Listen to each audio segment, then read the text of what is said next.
T20 உலகக் கோப்பையொட்டி இன்று சென்னை சேப்பாக்கம் மைதானத்தில் நியூசிலாந்து மற்றும் ஐக்கிய அரபு அமீரகம் அணிகள் மோதுகின்றன. இதுகுறித்து கூடுதல் விவரங்களை எமது செய்தியாளர் சுரேஷ் வழங்க கேட்கலாம்.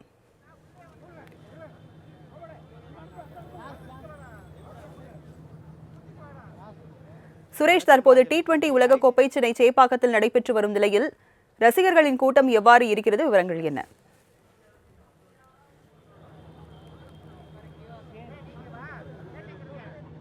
வணக்கம் ராஜலட்சுமி. ICC 2020 உலகக்கோப்பை கிரிக்கெட் போட்டி சென்னை சேப்பாக்கத்தில் இருக்கக்கூடிய MA சிதம்பரம் மைதானத்தில் நியூசிலாந்து அணியும் ஐக்கிய அரபு அணிகளும் தற்போது விளையாடி வருகிறார்கள். அதாவது இந்த உலகக்கோப்பை கிரிக்கெட் போட்டியில் மொத்தம் 20 அணிகள் என்பது கலந்து கொண்டிருக்கிறார்கள். இந்த போட்டிகள் மொத்தம் இந்த உலகக்கோப்பை போட்டிகள் என்பது 55 போட்டிகள் என்பது நடைபெற இருக்கிறது. பிப்ரவரி மாதம் 7ஆம் தேதி தொடங்கி மார்ச் 8ஆம் தேதி வரை தொடர்ச்சியாக இந்த போட்டிகள் என்பது நடைபெற இருக்கிறது. இந்த உலகக்கோப்பை கிரிக்கெட் போட்டி என்பது இந்தியா மற்றும் இலங்கையில் நடைபெற்று வருகிறது. குறிப்பாக இந்தியா நாம் எடுத்துக்கொண்டால் 5 இடங்களில் இந்த போட்டிகளும், இலங்கையில் 3 இடங்களில் இந்த போட்டிகளும் என்பது நடைபெற்று வருகிறது. இன்று நடைபெற்று வரக்கூடிய இந்த போட்டி என்பது குறிப்பாக நியூசிலாந்து அணியும் ஐக்கிய அரபு அணிகளும் என்பது தற்போது விளையாடி வருகிறார்கள். டாஸ் வென்ற UAE அணிகள் என்பது பேட்டிங் செய்து வருகிறார்கள். இதில் 2 ஓவருக்கு ஒரு விக்கெட் இழப்பிற்கு 15 ரன்கள் வந்து எடுத்திருந்தார்கள். நியூசிலாந்து அணி பொறுத்தவரை தற்போது சிறப்பான அந்த பந்து வீச்சையும் வீசி வருகிறார்கள். அதாவது UAE அணியும் நியூசிலாந்து அணியும் இதுவரை நேருக்கு நேராக 3 போட்டிகள் என்பது விளையாடி இருக்கிறார்கள். அது 2 போட்டிகள் என்பது நியூசிலாந்து அணியும், 1 போட்டிகள் என்பது UAE அணியும் என்பது வெற்றி பெற்று இருக்கிறார்கள். நியூசிலாந்து அணியை பொறுத்தவரை மிக சிறந்த பந்து வீச்சாளர்களும் மிதவேக பந்து வீச்சாளர்களும் சுழல் பந்து வீச்சாளர்களும் வந்து இருக்கிறார்கள். அதேபோன்று ஐக்கிய அரபு அணிகளும் கூட சுழல் பந்து வீச்சாளர் இருந்து கூடுதலான பலத்தை தரக்கூடிய அளவுகளில் இருக்கிறது. ஏனென்றால் சென்னை சேப்பாக்க பிச்சு என்பது எப்போதுமே சுழல் பந்து வீச்சாளர்களுக்கு கூடுதலான பலத்தை ஏற்படுத்தக்கூடிய ஒரு இதுவாக இருக்கும். அதன் அடிப்படையில் முக்கியமாக இந்த போட்டிகள் வந்து நியூசிலாந்து அணி என்பது பலம் வாய்ந்த ஒரு அணியாகவும் இருக்கிறது. UAE அணி என்பது நியூசிலாந்து அணி ஒப்பிடும்போது அவருடைய அந்த பலம் வந்து குறைந்துதான் இருக்கிறது. என்னதான் இருந்தாலும் கூட இந்த 2020 உலக கோப்பை கிரிக்கெட் போட்டிகளில் 2-3 போட்டிகளில் புதிதாக வந்த அணிகளுடைய அவருடைய ஆட்டம் என்பது மிக சிறப்பாக இருக்கிறது. அதன் அடிப்படையில் இன்று நடைபெற இருக்கக்கூடிய இந்த போட்டிகளையும் இவர்கள் நியூசிலாந்து அணிக்கு ஒரு டஃப் கொடுக்க அளவுக்கு இந்த அணிகள் வந்து ஆடுவார்கள் என்பதும் பார்க்கப்படுகிறது. அது மட்டும் இல்லாமல் சென்னை சேப்பாக்கத்தில் மொத்தம் 7 போட்டிகள் என்பது நடைபெறுகிறது. குறிப்பாக லீக் போட்டிகள் என்பது 6 போட்டிகளும், சூப்பர் சுற்று போட்டிகள் என்பது 1 போட்டிகளும் இங்கு நடைபெற இருக்கிறது.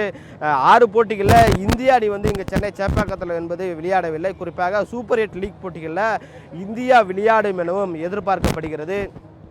குறிப்பாக தற்போது இன்று நடைபெற்று வரக்கூடிய நியூசிலாந்து அணியும் UAE அணிகளும் என்பது தற்போது விளையாடி வருகிறார்கள். ஆனால் ரசிகர்கள் முதல்ல நடைபெற்ற அந்த போட்டிகளுடைய நம்ம ஒப்பிடும்போது ரசிகர்களுடைய எண்ணிக்கை மிக குறைந்த அளவுகள் தான் இருக்கிறார்கள். அப்படி இருந்தாலும் கூட நியூசிலாந்தை அவருடைய விளையாட்டை ரசிப்பதற்காகவும் தொடர்ச்சியாக பொதுமக்களும் கிரிக்கெட்டுடைய ரசிகர்களும் வந்து கொண்டே தான் இருக்கிறார்கள். தற்போது வரை கூட சிறப்பான ஆட்டத்தை UAE அணிகள் என்பது விளையாடி வருகிறார்கள். குறிப்பாக இந்த போட்டிகளில் நியூசிலாந்து அணிகள் பலம் வாய்ந்திருந்தாலும் கூட UAE அணிகள் வந்து அவர்களுக்கு ஒரு டஃப்பான ஒரு போட்டியாக இருக்கும் எனவும் ரசிகர்கள் மத்தியிலும் குறிப்பிட்டிருக்கிறார்கள். அது மட்டும் இல்லாமல் இந்த போட்டி நடைபெறுவதை ஒட்டி சென்னை சேப்பாக்கம் மைதானத்தை சுற்றி 200க்கும் மேற்பட்ட காவல்துறை பாதுகாப்பு பணிகளில் ஈடுபட்டு வருகிறார்கள் என்பது குறிப்பிடத்தக்கது. ராஜலட்சுமி. சுரேஷ், மைதானத்துக்கு வரும் ரசிகர்களுக்கு என்ன மாதிரியான கட்டுப்பாடுகள்லாம் விதிக்கப்பட்டிருக்கு? குறிப்பா விசில் அடிக்க ஏதேனும் கட்டுப்பாடுகள் விதிக்கப்பட்டிருக்கா?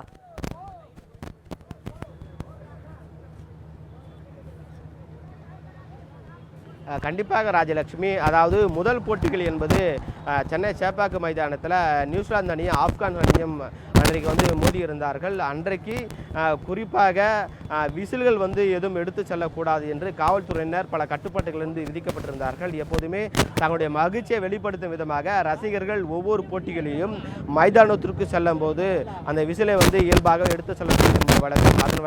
அதன் அடிப்படைகளில் முதல் போட்டிகளில் விசிலை உள்ளே எடுத்து செல்வதற்காக ரசிகர்கள் எடுத்து சென்றார்கள். ஆனால் காவல்துறையினர் இந்த விசிலை பயன்படுத்தக்கூடாது என்று அவருடைய தரப்பிலிருந்து அந்த விசில் என்பது வாங்கியிருந்தார்கள். என்றால் அரசியல் பின்னணி இருக்குது என்றும் தமிழக காலத்தில் இந்த டிவிக்கே அந்த சின்னமாக ஒதுக்கப்பட்டிருக்கு. அதன் எதிரொலியாக இது வந்து அந்த விசிலெலாம் பயன்படுத்தக்கூடாது என்பது சொல்லப்பட்டு இருந்தது. ஆனால் அதன் பிறகாக ஐசிசியும் பிசிசி அணிகளும் வந்து குறைந்தபட்சமாக 12 பொருட்களுக்கு உள்ளே எடுத்து செல்ல அனுமதி கிடையாது என்று தெரிவித்திருந்தார்கள். அதன் அடிப்படையில் இன்று நடக்கக்கூடிய போட்டிகளில் முக்கியமாக விசிலை யாரும் ரசிகர்கள் பயன்படுத்தக்கூடாது என்று ஐசிசி தரப்பிலையும் பிசிசி தரப்பிலையும் தெரிவித்திருந்தார்கள். என்றால் போட்டிகள் நடைபெற இருக்கக்கூடிய அந்த சூழ்நிலையில் விசில்கள் இருந்து எல்லாரும் ஒரே நேரத்தில் பயன்படுத்தலாம். விளையாடக்கூடிய விளையாட்டு வீரர்களுக்கு ஏதாவது அந்த கவனங்கள் சிதறும் என்பதற்காகவே இந்த பொருட்களை எல்லாத்தையும் நீங்கள் எடுத்து செல்லக்கூடாது என்று பிசிசி தரப்பிலிருந்தும் ஐசிசி தரப்பிலிருந்தும் அறிவுறுத்தப்பட்டிருக்கிறது என்று குறிப்பிடத்தக்கது. ராஜலட்சுமி, விவரங்களை வழங்கியதற்கு நன்றி சுரேஷ்.